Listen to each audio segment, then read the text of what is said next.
Hello दोस्तों, और आप सभी कैसे हैं। आई होप, मैं आशा करता हूँ आप सभी अच्छे होंगे। डीके स्टडी 97 में आप सभी का स्वागत है। ठीक है, आज का टॉपिक हमारा फिजिक्स के 100 क्वेश्चंस की सीरीज का पार्ट 2 है। ये पार्ट सेकंड है। ठीक है, चलिए तो शुरू करते हैं। ठीक है, ये क्वेश्चन नंबर 26 है। क्वेश्चन नंबर 26 बहुत ही इम्पोर्टेंट क्वेश्चंस हैं। 100 क्वेश्चन है, बस इससे फिजिक्स के लिए बाहर से नहीं आएगा बिल्कुल भी। ठीक है, किसी भी एग्ज़ाम में 100 में से किसी एक भी क्वेश्चन बाहर नहीं आएगा बिल्कुल भी। ठीक है, चलिए तो शुरू करते हैं। ठीक है, ताप का एसआई मात्रक क्या है? ताप का एसआई मात्रक क्या है?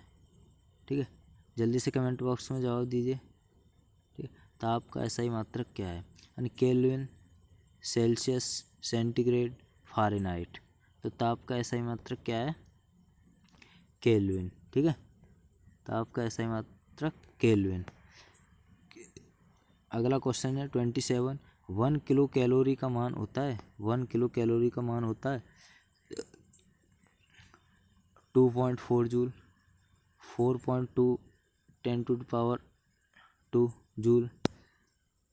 अगला 4.2 10⁻³ जूल। अगला 4.2 10⁻⁴ जूल। ठीक है, तो इसका सही जवाब दीजिए जल्दी कमेंट बॉक्स में। ठीक है, चलिए तो इसका सही जवाब होगा option number C. Option number C 4.2 × 10⁻³ joule. ठीक है, चलिए तो इसका सही जवाब ये हो गया। अगले क्वेश्चन पर चलते हैं। अगला क्वेश्चन हमारा 28। पूर्ण विकिरण उत्तापमापी टोटल रेडिएशन पायरोमीटर किस सिद्धांत पर आधारित है? ठीक है, किस सिद्धांत पर आधारित है? यानी सीवेक के प्रभाव पर, पेल्टियर के प्रभाव पर, स्टीफन के नियम पर और जूल के प्रभाव पर। यानी इसका सही जवाब क्या होगा? इसका सही जवाब क्या होगा? जल्दी से कमेंट बॉक्स में जवाब दीजिए। ठीक है, साथ ही साथ ये भी आपको जज करना है कि हम कितने क्वेश्चंस सही कर पा रहे हैं। ठीक है, 25 का पार्ट है ये, 25 क्वेश्चंस का एक पार्ट है। इसमें से हम कितने सही कर पा रहे हैं, जल्दी से कमेंट बॉक्स में जवाब देना है। ठीक है, चलिए तो इसका सही जवाब क्या होगा? Option number C. इसका सही जवाब होगा ऑप्शन नंबर सी। ठीक है, स्टीफन के नियम पर। क्या है? पूर्ण विकिरण उत्तापमापी टोटल रेडिएशन पायरोमीटर किस सिद्धांत पर आधारित है? स्टीफन के नियम पर। ठीक है, चलिए अगले प्रश्न पर चलते हैं। अगला प्रश्न हमारा सूर्य का ताप मापा जाता है, यानी सूर्य का ताप किससे मापा जाता है? प्लेटिनम तापमापी द्वारा, गैस तापमापी द्वारा, पायरोमीटर तापमापी द्वारा और बाष्प दाब तापमापी द्वारा। यानी किससे मापा जाता है? ठीक है, चलिए तो शुरू करते हैं फटाफट से इसका आंसर जल्दी से कमेंट बॉक्स में जवाब दीजिए। ठीक है, साथ ही साथ जज करना है आपको हम कितने क्वेश्चन सही कर पा रहे हैं। ठीक है, कमेंट बॉक्स में जवाब दीजिए प्लीज़। ठीक है, चलिए तो इसका सही जवाब होगा ऑप्शन नंबर सी, यानी पायरोमीटर तापमापी द्वारा। यानी सूर्य का ताप किससे मापा जाता है? यानी पायरोमीटर तापमापी द्वारा। चलिए तो अगले प्रश्न पर चलते हैं। अगला प्रश्न हमारा केल्विन का, यानी केल्विन मान से मानव शरीर का सामान्य ताप है। केल्विन मान से मानव शरीर का सामान्य ताप है, केल्विन में बताना है। ठीक है, फ़ारेनहाइट में नहीं बताना है, केल्विन में बताना। मानव शरीर का सामान्य तापमान क्या होता है? 280 या 290 या 300 या 310। ठीक है, कितना बताना है? जल्दी से कमेंट बॉक्स में जवाब दीजिए। ठीक है, चलिए तो इसका सही जवाब होगा option number D. Option number D, यानी 310 केल्विन। ठीक है, अगले प्रश्न पर चलते हैं। अगला प्रश्न हमारा कितना तापमान होने पर पाठ्यांक सेल्सियस और फ़ारेनहाइट तापमापियों में एक ही होंगे? यानी सेल्सियस और फ़ारेनहाइट मान एक ही होंगे। किस तापमान पर? किस तापमान पर सेल्सियस और फ़ारेनहाइट मान समान होंगे? ठीक है, जल्दी से कमेंट बॉक्स में जवाब दीजिए। ठीक है, इसका ऑप्शन नंबर ए -40 डिग्री, 212 और 40 और 100। इसका सही जवाब दीजिए जल्दी से। चलिए तो इसका सही जवाब देते हैं ऑप्शन नंबर ए, यानी -40 डिग्री पर। कितने पर? -40 डिग्री पर, यानी सेल्सियस और फ़ारेनहाइट मान समान होंगे। ठीक है, चलिए तो अगले प्रश्न पर चलते हैं। अगला प्रश्न हमारा 32, यानी पानी का घनत्व किस ताप पर अधिक होता है, यानी पानी का घनत्व किस ताप पर अधिक होता है। ठीक है, यानी 0 डिग्री सेल्सियस पर, 4 डिग्री सेल्सियस पर, -4 डिग्री सेल्सियस या 100 डिग्री सेल्सियस पर। ठीक है, जल्दी से कमेंट बॉक्स में जवाब देंगे। ठीक है, साथ ही साथ आप सभी को जज भी करना है। ठीक है, कि हम कितने क्वेश्चन सही कर पा रहे हैं। बहुत ही मोस्ट इम्पोर्टेंट क्वेश्चन है। ठीक है, फिजिक्स से। ठीक है, चलिए तो इसका सही जवाब देते हैं, यानी इसका सही जवाब होगा ऑप्शन नंबर बी। क्या, ऑप्शन नंबर बी, यानी 4 डिग्री सेल्सियस। ठीक है, चलिए अगले प्रश्न पर चलते हैं। अगला प्रश्न है, द्रवों तथा ऊष्मा का स्थानांतरण निम्नलिखित में से किस विधि द्वारा होता है। द्रवों तथा ऊष्मा का स्थानांतरण निम्नलिखित में से किस विधि द्वारा होता है। ठीक है, चलिए तो इसका सही जवाब दीजिए। चालन, संवहन, विकिरण, सभी। ठीक है, जल्दी से कमेंट बॉक्स में जवाब दीजिए। ठीक है, तो इसका सही जवाब होगा ऑप्शन नंबर बी। क्या होगा, ऑप्शन नंबर बी, संवहन विधि। किस विधि द्वारा, यानी संवहन विधि द्वारा। चलिए अगले प्रश्न पर चलते हैं। अगला प्रश्न हमारा 34, यानी विद्युत केतली में पानी गर्म होता है चालन के कारण, संवहन के कारण, विकिरण के कारण या सभी के कारण। ठीक है, विद्युत केतली में पानी गर्म होता है। ठीक है, चलिए इसका सही जवाब दीजिए। बहुत ही इम्पोर्टेंट क्वेश्चन है। ठीक है, जो बार बार परीक्षाओं में पूछे जाते हैं, यही सब प्रश्न पूछे जाते हैं, इससे बाहर नहीं आएंगे। 100 क्वेश्चन है कुल टोटल। ठीक है, चलिए तो इसका सही जवाब होगा option number B. Option number B, संवहन के कारण, यानी पानी कैसे गर्म होता है, संवहन के कारण। ठीक है, ऑप्शन नंबर बी।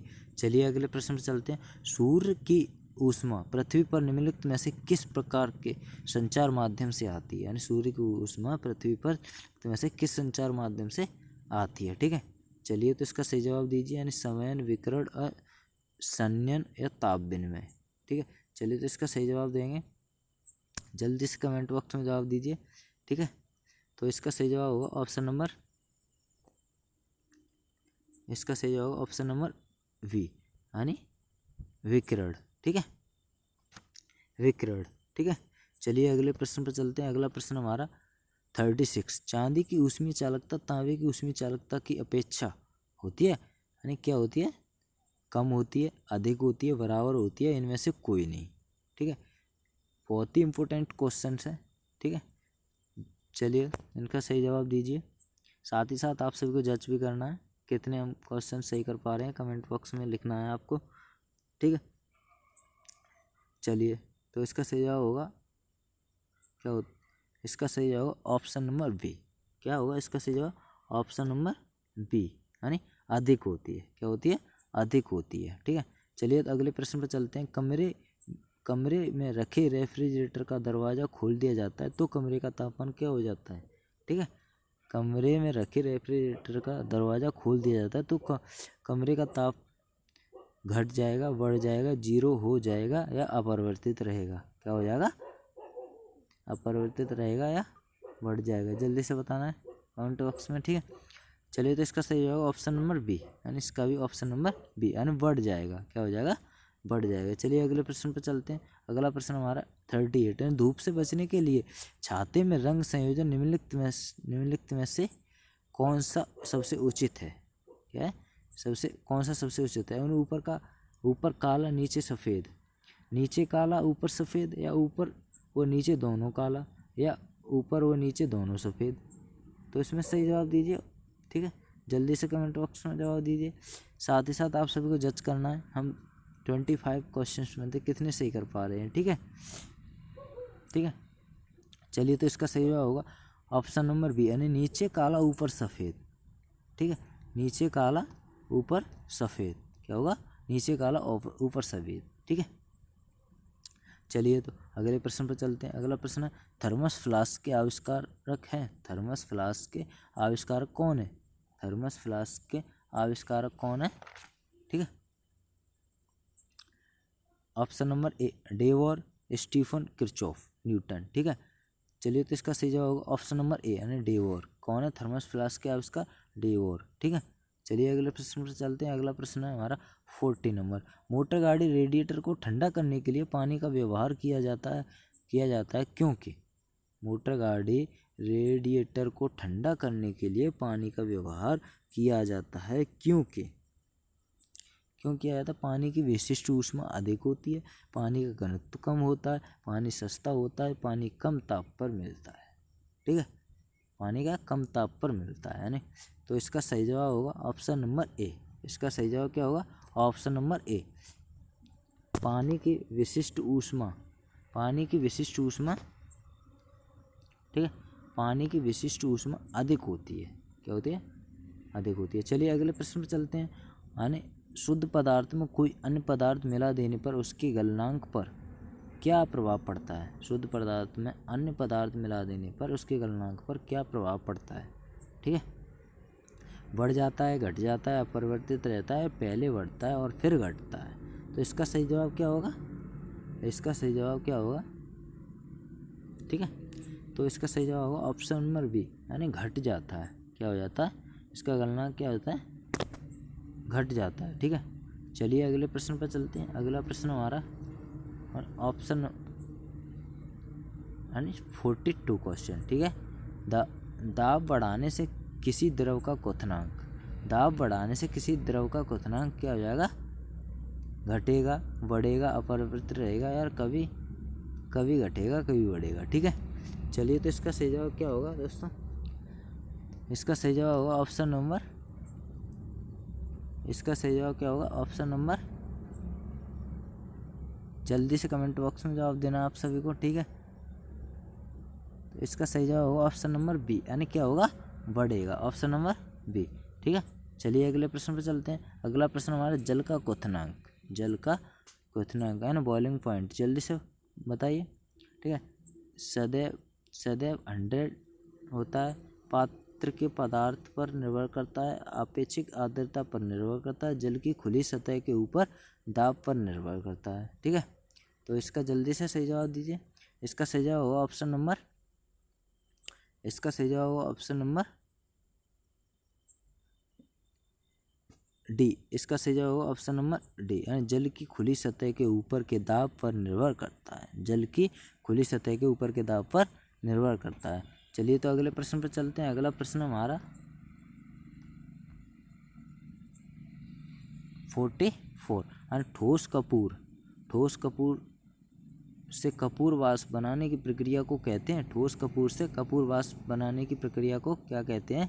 वाष्पीकरण, हिमीकरण, पिघलना और ऊर्ध्वपातन। क्या कहते हैं? ऊर्ध्वपातन। चलिए तो इसका सही जवाब क्या होगा? ऑप्शन नंबर डी, यानी ऊर्ध्वपातन। ठीक है, ऑप्शन नंबर डी, ऊर्ध्वपातन। ठीक है, चलिए अगले प्रश्न पर चलते हैं। सूर्य की सतह का तापमान, सूर्य की सतह का तापमान कितना होता है? सूर्य की सतह का तापमान 600 केल्विन, 2000 केल्विन और 6000 केल्विन और 7000 केल्विन। ठीक है, तो इसका सही जवाब क्या हो जाएगा? ऑप्शन नंबर सी, यानी 6000 केल्विन। सूर्य की सतह का तापमान क्या होता है? 6000 केल्विन। ठीक है, चलिए अगले प्रश्न पर चलते हैं। अगला प्रश्न हमारा 46, थर्मोस्टेट का प्रयोजन क्या है? थर्मोस्टेट का प्रयोजन क्या है? तापमान को मापना, तापमान को बढ़ाना, तापमान को स्थिर रखना, तापमान को विद्युत में बदलना। ठीक है, तो इसका सही जवाब दीजिए जल्दी से। इसका सही जवाब होगा option number C, option number C, तापमान को स्थिर रखना, तापमान को स्थिर रखना। चलिए तो इसका अगले क्वेश्चन पर चलते हैं। अवस्रव तरंगों की आवृत्ति होती है, अवस्रव तरंगों की आवृत्ति होती है 20 हर्ट्ज से कम, 20 हर्ट्ज से अधिक, 2000 हर्ट्ज से अधिक और 20 हर्ट्ज से 2000 हर्ट्ज। ठीक है, चलिए तो इसका सही जवाब क्या हो जाएगा? इसका सही जवाब होगा ऑप्शन नंबर ए। क्या होगा? इसका सही जवाब ऑप्शन नंबर ए, इसका सही जवाब होगा ऑप्शन नंबर ए। चलिए अगले प्रश्न पर चलते हैं। अगला प्रश्न हमारा 48, चमगादड़ अंधेरे में उड़ते हैं क्योंकि, चमगादड़ अंधेरे में उड़ते हैं क्योंकि चमगादड़ पराश्रव तरंगें उत्पन्न करते हैं, अपश्रव तरंगें उत्पन्न करते हैं, श्रव्य तरंगें उत्पन्न करते हैं, चमगादड़ को अंधेरे में अधिक दिखाई देता है। तो इसका सही जवाब क्या हो जाएगा? ऑप्शन नंबर ए, यानी चमगादड़। ऑप्शन नंबर क्या होगा इसका सही? ऑप्शन नंबर ए, यानी चमगादड़ पराश्रव्य तरंगें उत्पन्न करते हैं। ठीक है, चलिए अगले प्रश्न पर चलते हैं। अगला प्रश्न हमारा 49। ध्वनि की चाल अधिकतम होती है। ध्वनि की चाल अधिकतम होती है। इसका सही जवाब दीजिए जल्दी से कमेंट बॉक्स में। ठीक है, इसका ऑप्शन नंबर ए है वायु में, निर्वात में, जल में, इस्पात में। तो ध्वनि की चाल हमेशा पता है यानी ठोस में, यानी ठोस में क्या होती है, अधिक होती है। यानी इसके आंसर क्या हो जाएगा, ऑप्शन नंबर डी। ठीक है, इसका सही जवाब हो जाएगा option number D. Option number D यानी इस्पात में। ठीक है, चलिए अगले प्रश्न पर चलते हैं। अगला प्रश्न हमारा वायु में ध्वनि का वेग। ठीक है, वायु में ध्वनि का वेग तापमान के बढ़ने से घटता है, तापमान के घटने से बढ़ता है, तापमान पर आश्रित नहीं रहता, तापमान के घटने से घटता है। तो इसका सही जवाब क्या हो जाएगा, ऑप्शन नंबर डी। ठीक है, चलिए दोस्तों, तो आज की क्लास बस इतने ही प्रश्न थे। ठीक है, आप सभी बस कमेंट बॉक्स में बताइए आपने कितने क्वेश्चन सही किए 25 में से। ठीक है, ज़रूर कमेंट करें। ठीक है, चलिए ओके। ठीक है।